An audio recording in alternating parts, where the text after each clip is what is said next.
guys, welcome back to the Annie Black Show. Today we are getting a behind the scenes VIP even tour of the new animal shelter. We're here with my really good friend, manager of animal control. Yes. Joe Macias. So thanks for having us. No problem. I'm sure you're really excited. Really excited. I didn't buy it, but maybe you guys did. And anyways, we've also got Councilwoman Pattie Gallo here. She's off to the side. She's going to be talking to us later. So we will not forget about her. So stick around because I'm sure she's going to tell us all about the funding that she secured for this building and all the great work she's done behind the scenes. So where should we start? For anybody that's never been to the animal shelter, where is it? Tell us about it. 795 Hardy Way is the physical address. We sit behind the city shops where vehicle maintenance is and all that stuff. So we're kind of off the road a little bit. I guess we can just do a walkthrough of the new expansion since that's what we're here to talk about. Yeah, unless you want to show us like the whole enchilada and what it'll look like. Because I think this room's going to be something different, right? Right. So this is the lobby right now. And this is going to be turned into a meet and greet for dogs and cats. So this and this officer area behind us, an office, will be turned into meet and greets because we're getting a brand new lobby in the new building. And all the cats and also like the pocket pets, exotics, gerbils, guinea pigs and all that, we're going to have a designated room for them. Right now, we just kind of put them wherever because we don't have much room. Poor little guys. Yeah. So right now, they're just everywhere. So they're not literally everywhere. No. Just wherever we have room. So they're going to have designated areas. So it's going to be really nice. And the new lobby is going to be awesome. It's going to be, friendly for people coming in to look at animals and stuff. And it's going to be really nice. You've been working on this for a long time. How long have you been trying to get this expansion done? Well, it's been a while. Yeah. Yeah, I couldn't even tell you. But yeah, so Councilwoman Pattie Gallo, this has kind of been her baby. She ran because of this. So she's going to make it. She's made it happen. Yeah. So it's kind of nice. Yeah, we're going to talk to her a little bit about some of that and the backstory here in a little bit. But okay, so tell us a little bit about the animal shelter. Like, what's the goings on here and how does it work? Like, do you get a lot of animals surrendered? We do. I haven't run them this year, but we usually get about between 650 to 700 animals a year. Cats, dogs, birds, everything. We're a municipal shelter, so we're part of the police department. We're a division of the police department. I think a lot of people think we're like ASPCA or something like that. We're not. We're just city. We're funded by the city and city facility. And this building was built in 1999. So they moved into this building back when I was a part-timer and kind of had a 20-year lifespan. And then when they designed it, they're like, in 20 years, you guys need to figure it out or expand it or, get a new building. Right. But yeah, so we're about 5 years behind, but it's happening now. So it's kind of exciting. Yeah, so. Better late than never, right? Yes, absolutely. So if people want to adopt a dog or cat, this is where they come, right? Yes. Or, we surrender and we do adoptions out of here. And we post stuff on our Facebook page, strays that are picked up or what's available for adoption. Also on petfinder.com. So we get a lot of people from Vegas, from St. George. We've adopted to people in Seattle, Minnesota, San Diego. It's crazy. One of the big things that we shouldn't forget about talking about, and I know Councilwoman Gallo also volunteers here, but you guys have like an incredible staff of volunteers. Yeah, we have unpaid, blood, sweat, and tears. Like I'm getting chills thinking about it because these people, like you tell the story of the volunteers. So we got about 50 volunteers, and they come in and they do, they do all the dogs out in the yard, make them adoptable. They do all the stuff that we can't do time-wise. Right. So they play with them, they make them, they know everything about those dogs. When people come in, we're like, oh, here, talk to this volunteer, because they spend the most time with them, actually. Right. So they do all the enrichment part of it. We do the vaccines and check them for chips and do all that kind of stuff. But the volunteers come in and they just donate so much of their time.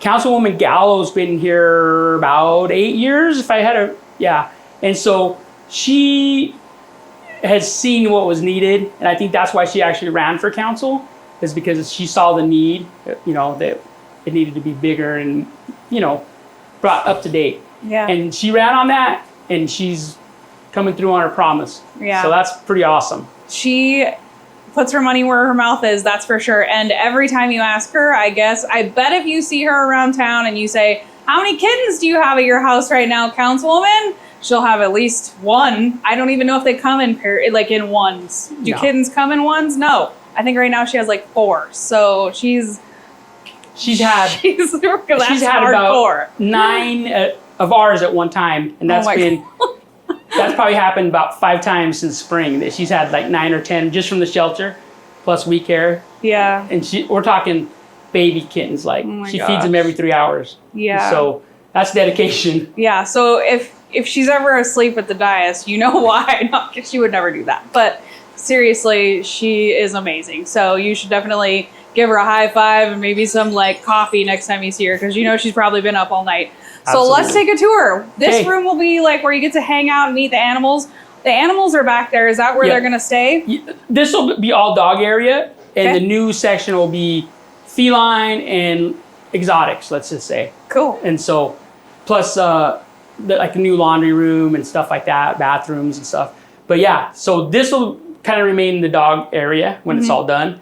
And then everything new, we can kind of do a walkthrough if you want. Yeah, let's do it. All right. Kind of a lot of work going on in here right now. But yeah. So this is going to be the new front lobby area. This is where you'll come to see a dog or a cat, but you'll come here in the lobby or, to surrender an animal. And so the lobby is way bigger. It's going to flow much better.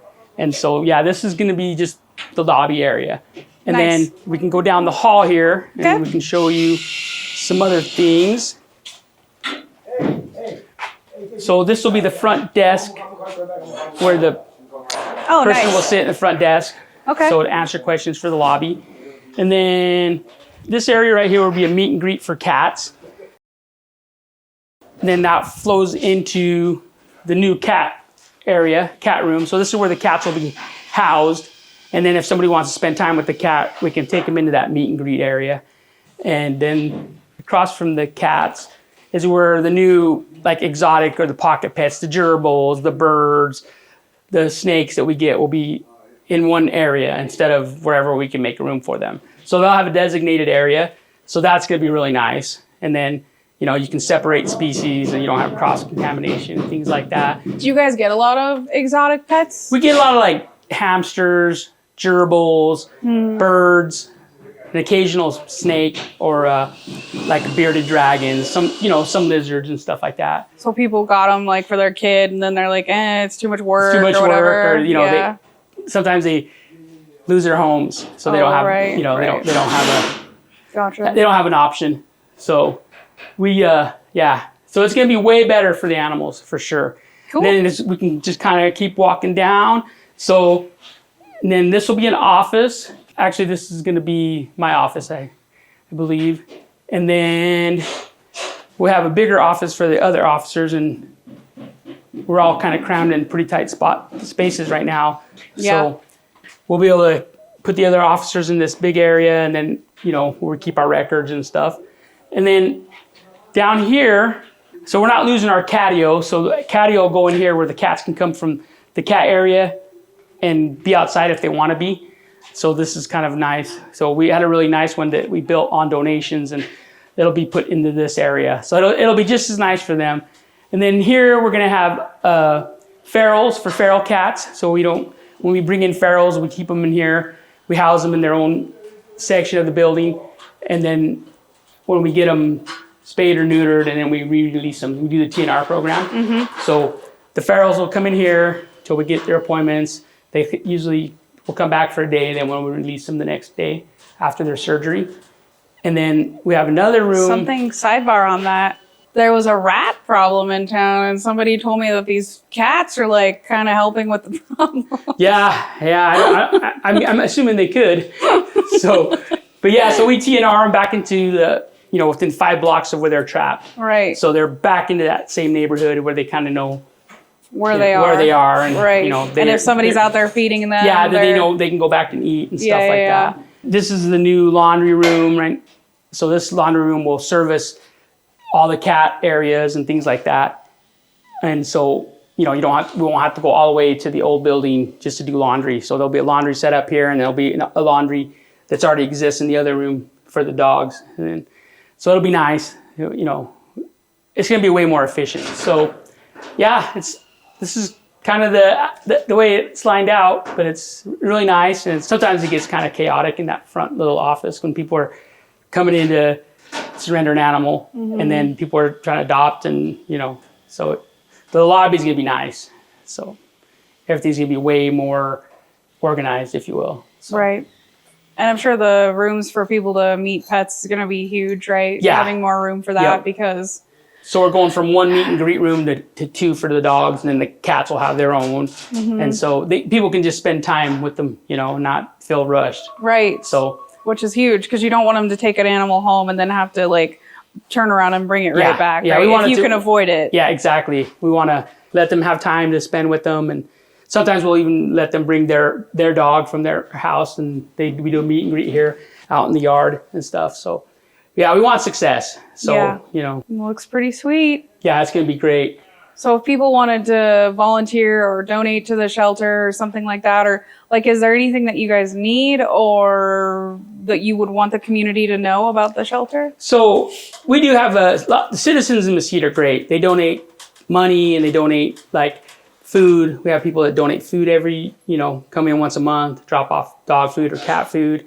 We have people that donate money, and the council set up an account a while back, and so all the donations go into that account. It doesn't go into the general fund, and then we've used it to that's how we paid for the catio, was from donations. And the dog area in the back, we went to AstroTurf because we can sanitize it, and that was paid for out of that donation money. And the dog park that's out here in front of the animal shelter was also paid for. Half of it was paid for out of that, and then parks paid for the other half. So we do a lot of good things with the donated money, or we try to. So. For sure. Yeah, and we have a ton of animal lovers in town.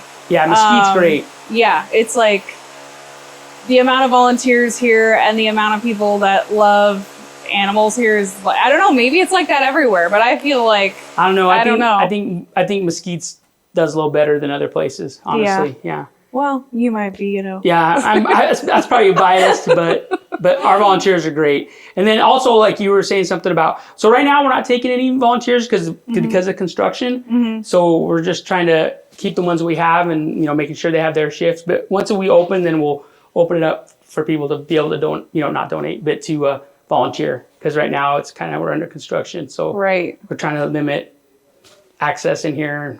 We don't want anybody to get hurt. So. Yeah, for sure. Yeah, it's a construction zone in here for sure. Well, you're the best. I have known Joe since I moved to Mesquite through a really good mutual friend, and he's a great human being and does an amazing job in his position. And man, the city ought to give him a raise. More money for Joe Macias. He didn't pay me to say that or anything, but I really do think the world of you, and you're just a great guy. And thanks for everything that you're doing over here. And let's talk to Pattie and see what she has to add to the story, unless we missed anything. No, I think, let's talk to Pattie. All right, cool. All right, we're back, and we're with my good friend, Councilwoman Pattie Gallo. Thank you for joining us. Thanks for inviting me. Yeah, of course. So tell us about this project and how you got, where you started. You've been volunteering for a while, it sounds like, so... Tell us about yourself. Tell us about that whole story. So I've been volunteering for about 8 years. I'm pretty much the only neonatal mom for kittens in the city. So I do get for the shelter and for We Care. We've had quite a few this year. And what that means is they need to be fed every 2 to 3 hours round the clock for the first couple weeks, up to a month or two they can start eating on their own. So this has been a very, very difficult year. We've had a lot of kittens. As far as the shelter goes, Joe and a lot of the staff here were involved in a previous project that they were trying to expand. And due to circumstances, that didn't come to fruition. Too many hands in the pot. So it kind of died. And I knew it was something that we really needed. And one of the main things is, first of all, sometimes we'll have 19, 20 more kittens. We'll have more dogs than we have cages. We'll get a mom in with puppies, and the puppies get big, and there's really no place to put them. So we really needed this expansion.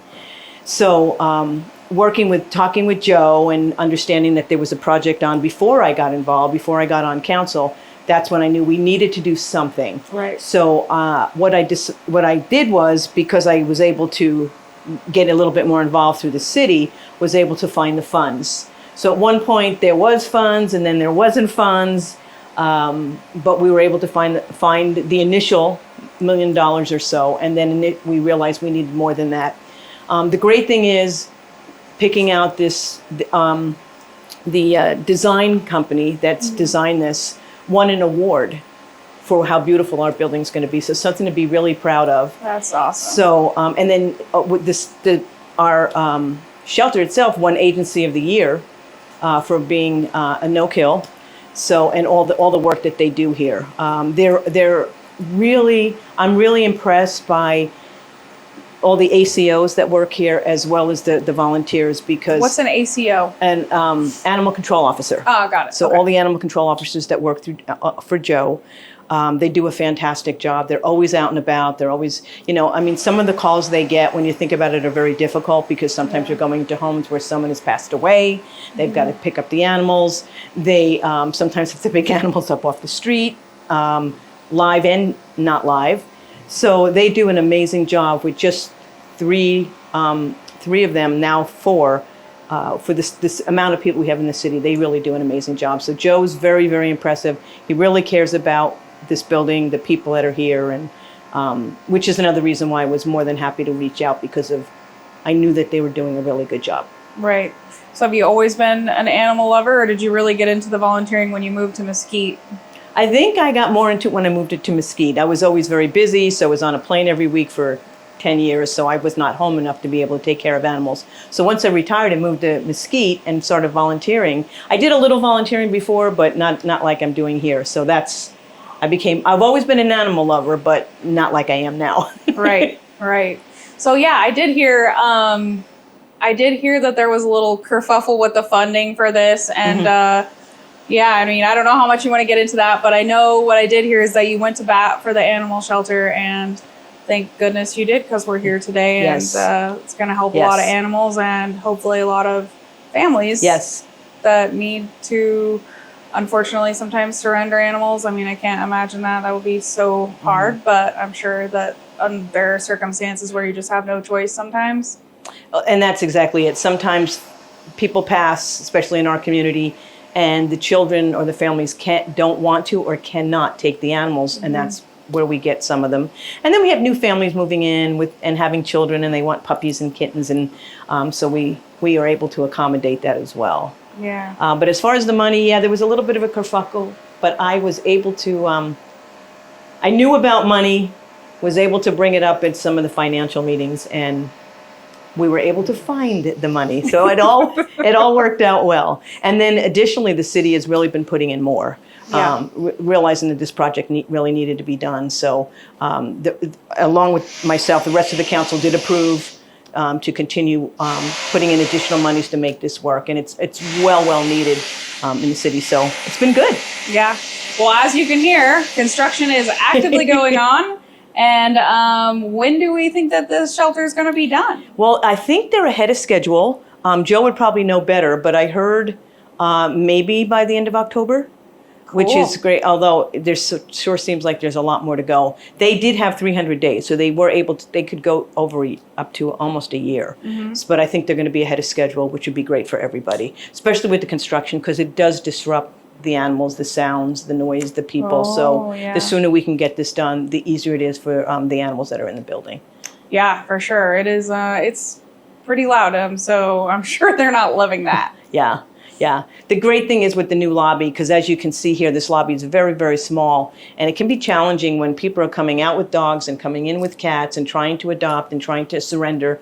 It's a very, very small space, so we really need, for security reasons as well, we need the bigger building. Right. So, all right, cool. Well, anything else you want people to know about what you're up to on council, or anything else that you want to talk about? No, not at this time. I think I'll save it for another meeting. or another interview. Yeah. All right, cool. Well, we're going to hold you to that. We'll have you on the studio. And you can only get away with the, fostering kittens excuse for so long. Oh, it has been a crazy though. I feel like I've aged quite a bit this year. I probably have fostered over 70 kittens. So crazy. Since March. How'd you get into the neonatal thing? Where did that come from? You just started doing it? Or? Yeah, I guess I just started doing it. When I was here, when I first started, there was a gal who she worked on the weekends, and she was an ACO, and she brought one of the kittens home to her kids, and I didn't know you could do that. I said, oh, you could do that? And that's how I wound up getting it. I said, rather than leave them in the cage, I'll take them home, help them, feed them, and it just blossomed from there. So. Oh, that's cool. And something else, I don't know if you want to talk about it, but I think is super cool. So you and your husband are into horse racing, Yes. which I love. So Yes. she loves animals of all sizes, from little baby kittens all the way to horses. Yes. So, Yes. And even, in Thailand, riding the elephants and playing with the elephants on the grass. Animals in general. Yeah. super cool. Yeah. They're so much better than people. For sure. No doubt about it. Let's face it, most people that volunteer at a shelter or volunteer do like animals better than people. So that's very true. Can't blame them all the time. They don't talk back. Yeah, exactly. They just give you love. Yeah. For the most part, I guess. So anyways, thank you so much for working Thank on the you. animal shelter expansion. Thank you for everything that you do on the city council. Thank you for being a friend. And we appreciate everything that you're doing. Keep doing it. Thank you. I appreciate it. All right. We will see you guys next time on the Annie Black Show. Make sure you like and subscribe to our YouTube channel. Follow us on social media, and we see you every morning on Friday at 7 a.m. So tune in for this episode, the next episode, and all the episodes. We'll see you next time. Bye.